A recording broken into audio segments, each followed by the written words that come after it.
My wife's phone rang at 11:47 p.m. The screen lit up beside her on the nightstand. She was in the shower. I was half asleep, half dreaming of work deadlines, half living a life I thought was still mine. Without thinking, I picked it up. "Hello?" The voice on the other end was low, playful, almost a whisper. "You left your underwear here again." I didn't answer. A pause, then a soft giggle. "I love you so much." My hand froze on the phone. My breath didn't come. The words didn't move past my lips. I ended the call with a thumb press so quiet it felt like erasing something sacred. And then, silence. But silence is louder when you know it's hiding something. The voice, it wasn't a stranger. It was someone I knew, someone I trusted, family. The shower kept running. Steam pressed against the door. My wife hummed faintly, oblivious.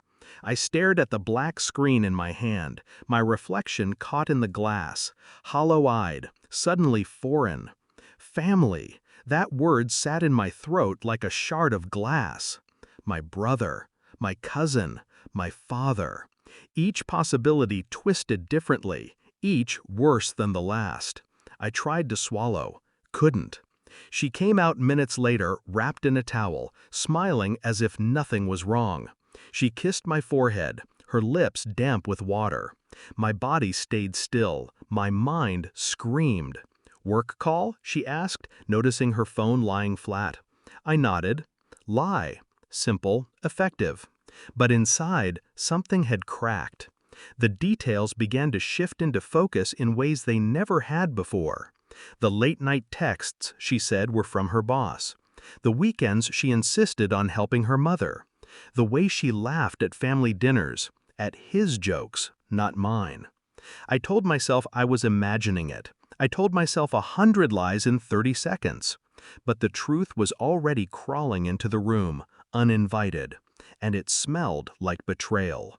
The next morning I woke before her. I studied her face, her breathing, the way she curled into the blanket like a child. And I thought, how long has she been lying next to me like this? I moved carefully, quietly, downloaded the call logs from her phone, synced her messages to my email. I told myself it was survival, not obsession. For weeks, I played the role: husband, provider, listener. Inside, I was a patient man, a silent storm. Every ding of her phone vibrated through my bones. Every time she excused herself to take a call in another room, I memorized the minutes. Every family visit, I studied glances, laughter, excuses.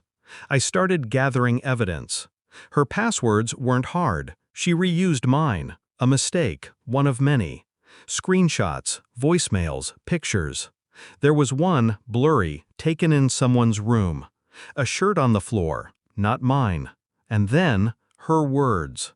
"I can't wait to see you again. Last night was perfect." She used a name. His name, my brother's. I stared at it until my eyes burned. I didn't rage, I didn't shout, I didn't even confront her. I smiled, kissed her cheek, and planned my next move. Because some betrayals deserve silence before the strike. The truth came printed on white paper. A DNA test. My daughter's smile, her dimple, her laugh, wasn't mine. It was his. I held the report in my hands as if it were fire. Numbers, percentages, words no man should ever have to read. Not mine, not mine, not mine. I felt my face go still, cold. My chest didn't rise for a moment too long. That evening, I placed the envelope on the dinner table. She looked at it, confused, nervous. "What's this?" she asked. I didn't answer. She opened it. Her hands trembled as she read. Her lips parted. "No, no, this isn't." Her voice cracked. She reached for me, but I didn't flinch. I watched her crumble, fold in on herself. I remained composed, empty. Because the truth wasn't just about her, it was about him. And soon, he would see it too. Family dinner. The table was set. Plates clinked. Laughter floated. I sat across from him, my brother. He smiled, told stories, acted like blood meant loyalty. Halfway through, I stood. I placed a folder in the center of the table, the same envelope. "What's this?" my father asked. "Truth," I said. My voice was calm, too calm. He opened it. Silence spread like a virus. My wife's face turned pale. My brother's grin cracked, fell away. The room shifted, heavy. My brother stammered, This is a mistake." I looked at him, just once, cold, precise, no words. The others read. Their faces darkened. My wife cried. My mother gasped. And I sat, still, watching the infection of truth consume them. He tried to speak again, but the weight of everyone's eyes crushed him. He couldn't move. And in that moment, I had already won.